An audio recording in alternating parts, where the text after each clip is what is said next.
Atalaya Mining has been in its current form, under its current name, since September 2015. Part of a rebrand, it used to be known as EMED. But how much of that legacy company name is in the new company? So let's find out about the company's new focus, and I'm joined by the Chief Executive, Alberto Lavandera. Now, Alberto, you changed the name from EMED to Atalaya just a few months ago. Why the rebrand? Why the new name? I think the EMED team had done a good job getting the permits and getting the basic turnaround in the paperwork that was needed to start the Rio Tinto mine. But the board, with the new investors, we decided that there was a change of the name change was needed. We needed to say, look, this is a different company with new management, same deposit, but with, let's say, a different approach. And we decided to change the name. We decided to consolidate the shares to avoid the link with a penny stock with 3.5 billion shares at X pennies. And that was a new start, because this is going to be a new company with new projects, and this is just the start of the company. So Atalaya, what does it mean? Why did you choose that Atalaya name? means a high spot, a place where people would look for pirates and from the sea and all this. And also, it was also the name of the village that was sitting on top of the Atalaya pit. Atalaya pit was the first pit where Rio Tinto started at the Rio Tinto mine, the Rio Tinto mining company, around 150 years ago.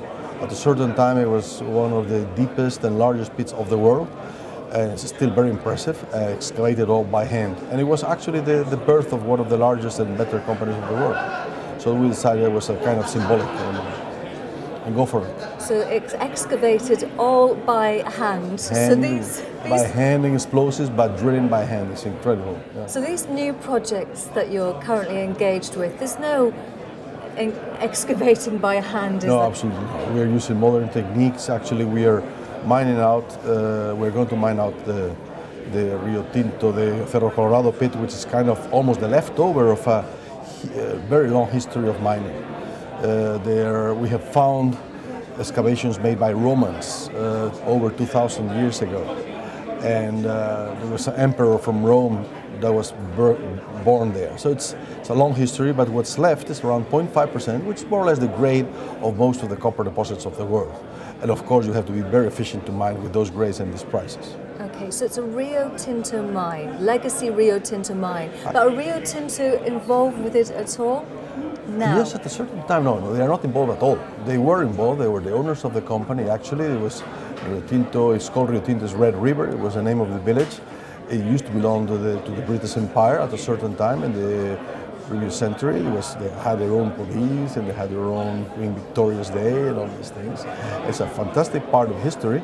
They were there for a long time, but I think in the mid-60s or 70s, they were sold to different companies, and they're not anymore at all, except the legacy and the name, which has stayed there. Actually, Rio Tinto took the name from that place.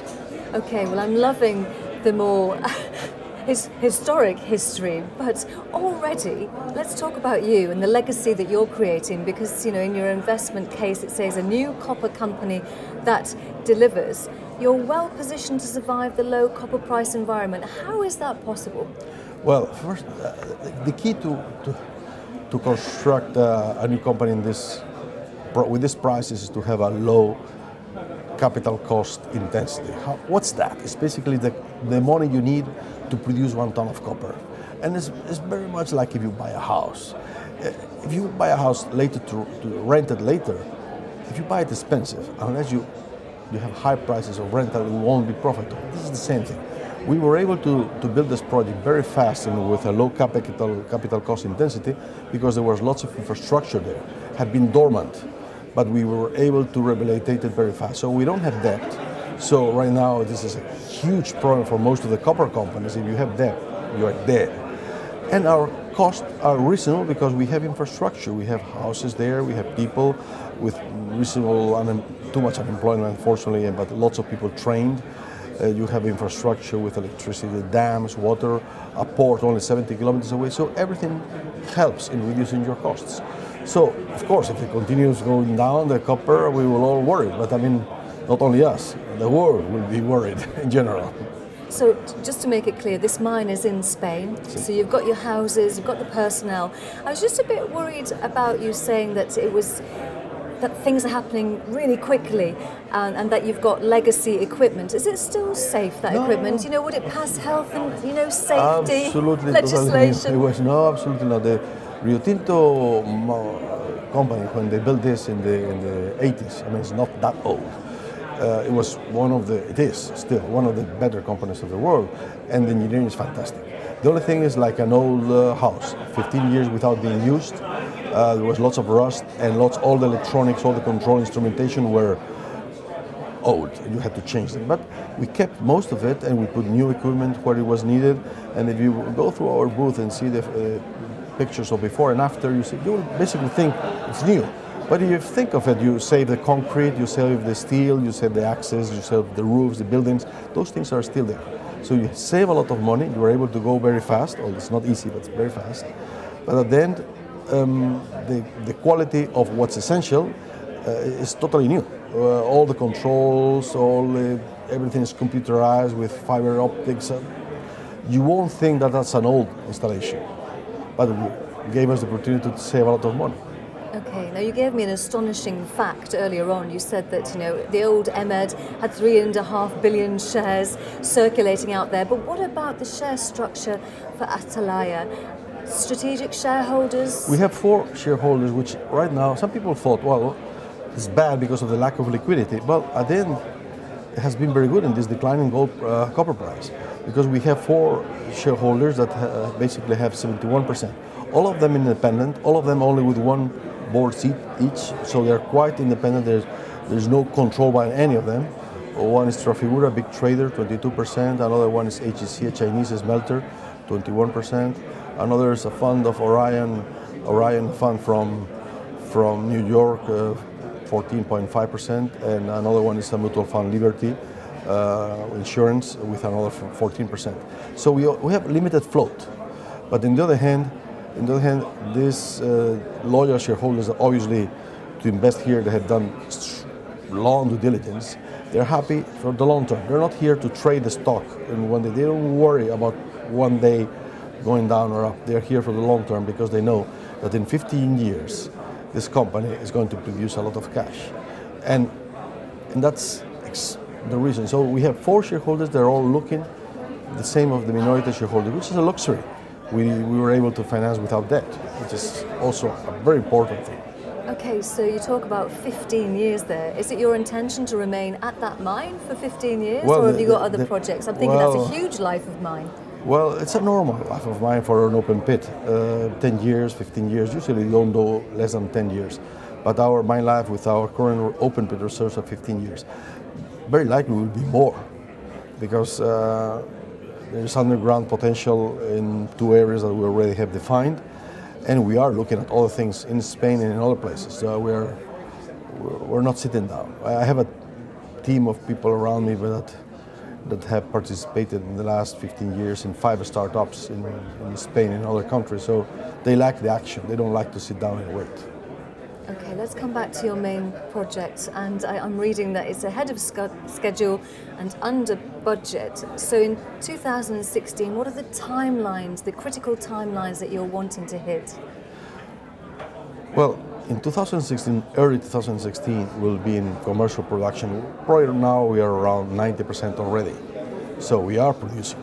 We already started producing the first concentrates in early August. What's early August? It's only 11 months since we pushed the button. And 11 months only without even having the financing. So we started construction with the minimum cash, but we started ordering the mills because, of course, we had the support of the key shareholders that we knew that the money was coming. What's in 2016? 2016, by mid-2016, we would have completed a 50% expansion of production. While we are production, our teams are already working in an expansion, which means adding new equipment. And by end of 16 or earlier, we will have doubled the production of copper. Ahead of a schedule, that's what it is. The original plans was to do this in 3 years from financing, and we were we're going to do it in less than 2 years, basically from a startup, without waiting for the finance. With big savings, well, it's almost embarrassing that we save $100 million because we have to start explaining how the hell have you saved $100 million, because normally it's usually the opposite.